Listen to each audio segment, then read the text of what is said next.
that. My walk-up song. Justin, a lot of next time we meet. All right, say less. a lot of changes in your program, obviously, with staff and players. And how did it come together, you think, in these 4 weeks of practice? Came together really well. A lot of that's due to the work that's done before the actual practices. The amount of time we spend in meetings as staff, player meetings, the workouts the players are doing with our strength staff. We did a phenomenal job this winter, and it made us better. And then the group of people we have working on offense, defense, and special teams, really high level folks, team first. And so it's been a lot of fun, and I think it shows up with the players. And we still obviously we need to get a lot of work done. We're going to have a great May, great June, great July. We made a tremendous amount of it. How do you evaluate how the new voices on your staff have contributed to what you want to do? Anybody in particular? I mean, obviously on offense we have a number of new coaches, but philosophically those guys, we all share the same foundation of what it takes to be successful. Everybody, there's different personalities. We don't want we don't want robots as coaches or players. So the personalities might be a little bit different, but they're really elite level teachers and human beings. And when it comes to the acumen, it's been a really enjoyable experience to be a part of some of those football conversations that we're having, offense, defense, special teams, and then across the hall with each other. It's been really good. How did you arrive at the decision to have Terrence and Vic split the co-DC duties? Yeah, well, they both deserve it. They've earned it. I think highly of those guys. The hardest part is really there's so many people in that room who are, first and foremost, they're great human beings. They treat the players really well. They coach them really well. They have great acumen. And so the hardest part is kind of, my job is to get as many talented people in that room and then define the roles so it can be the best for Cal defense and Cal football. And both Terrence and Vic, just fantastic in their own way, and they're ready for more. And Andrew Browning the same. But then you talk, Alan Brown's a young coach that just joined us. Alan, excellent football coach. Mike Bruno has done a great job. And then, Keith Hayward and Bob Gregory joining us for their resume, the type of people they are, and what they're going to bring to our team. I couldn't be more thankful. I'm really fortunate. Our team is fortunate to have those guys in the room. Vic's defaulted to you in terms of how the play calling will go. So how will you guys kind of divvy that up? Yeah, we'll talk about that maybe at a later time. Yeah. And to be honest with you, I mean, it is an important role, the play calling, but so much of the work is done now in winter. Identifying, okay, what are the things we got to tweak schematically? What do we think we're going to be good at? Come out here, start practicing, identify strengths and weaknesses, players, what their capabilities are, the opponents we're going to play. We're going to do that through summer and fall. We're going to have more people join us. And then by the time we reach the game week, we'll have a huge menu of things we can do, and it'll trim down to situational football, and they kind of get put in silos. And this is what we do in these situations. Now the person calling it has to call it, but so much of that is collaborative. It's not about who's right; it's about what's right for the team. We have a lot of great minds in there that work together, and they're the right type of people with really high football IQ. So that's great for all of us. I know you're not close to naming a quarterback, but how do you like the competition? And are there three of them still very much involved? Love it, absolutely. And they've all shown some really impressive things on the football field and in the meeting room. I think you've seen it. If you've been to practice, you see those moments. I mean, you saw it today. And then all of them have another step that they can take and will take this May, June, July, and fall camp before we get to the first game. So very, very pleased with that quarterback room. What Coach Parse has done with those guys. We have put a lot of stuff on them, and we're going to push the envelope there. And by the time we get to the season, there's going to be things we can pick and choose from for those guys and for our offense that we feel really good about. What would Jaron need to do to be able to earn a starting position? Keep ascending. I mean, all those guys will have certain things they got to do better, and we'll have those conversations with them one-on-one.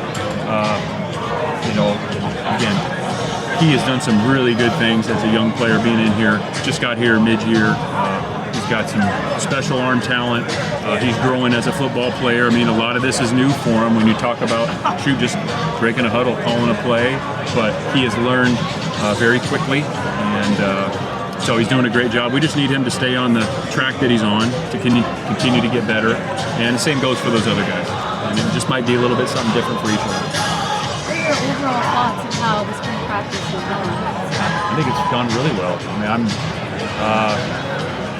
I feel really good about where the team can be. We have a lot of areas where we got to continue to improve. We're going to continue to bolster the roster. We need to continue to provide competition in certain rooms, and then I think there's great competition showing up in others. When you look at the DB room, and I mean, this whole spring is just, there's some very talented young men in there that haven't got to play a lot. We've had veterans in the defensive backfield, but it's been fun to watch them show up, and I think some more guys made plays today. So I think the competition in the room really drives that performance, and we're going to continue to bolster that competition. Justin, you've had a year in the ACC. How confident are you that this group is ready to take a step and be more than a sort of a 500 team? I'm very confident. I mean, the margins are very slim. I think we've noticed that. We've probably talked about that before. The scores of the ACC games, and that's obviously the ones we were in, are like this. I mean, the margins are very, very slim. So our job is to execute at a higher level and do things that we can do schematically and with personnel to grow the margins. So you don't have to be perfect, because it's hard to be perfect. So how can we help ourselves schematically and how we coach them, and what do we need to do with our roster in terms of positions of need and things that we can do to create bigger margins. But it's a very, very tight league. I mean, I don't know what the number of one-score games is.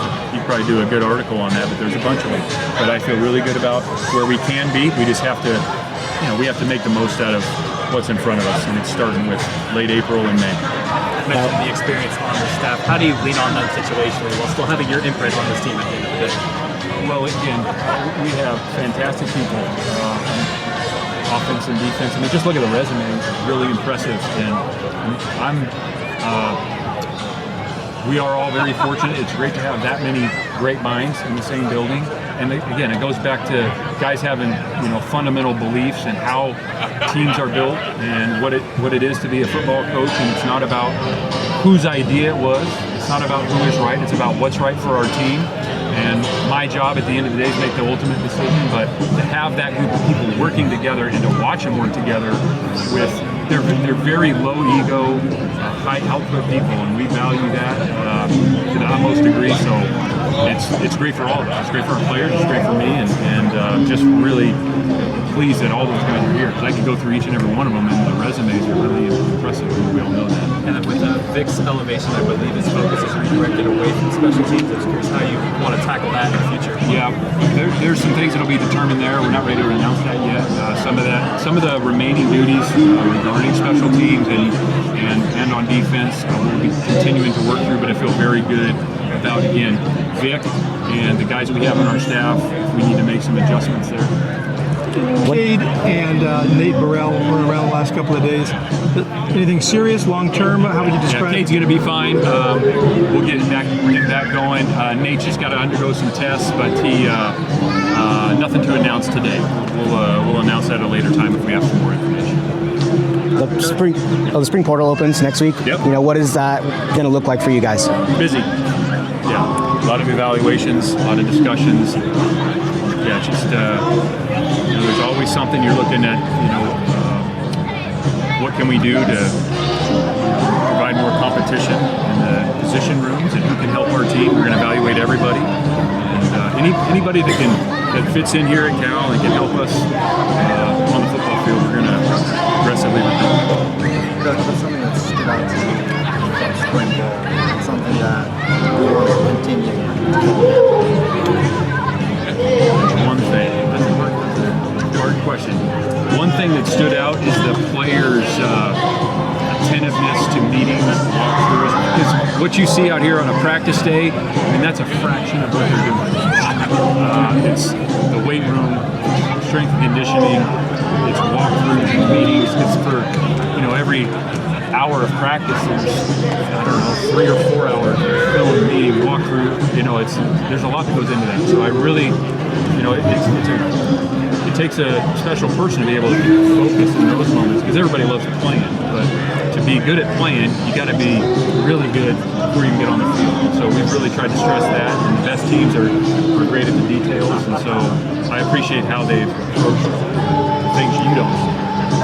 Justin, I think your roster right now for spring is like right at 105. And if the limits actually happen and you're going to bring some more people in, you're going to have some decisions you have to make, or how's that going to work?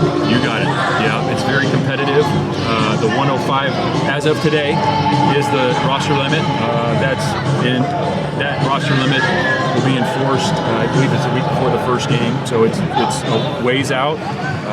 It's going to be competitive. We are adding people.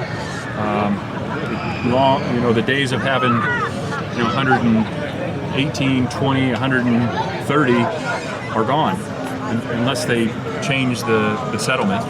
So there's going to be hard decisions for sure. There's some really good players that we would love to keep, but it's the limits are the limits. So and positionally, you got to have enough depth at each spot. So yeah.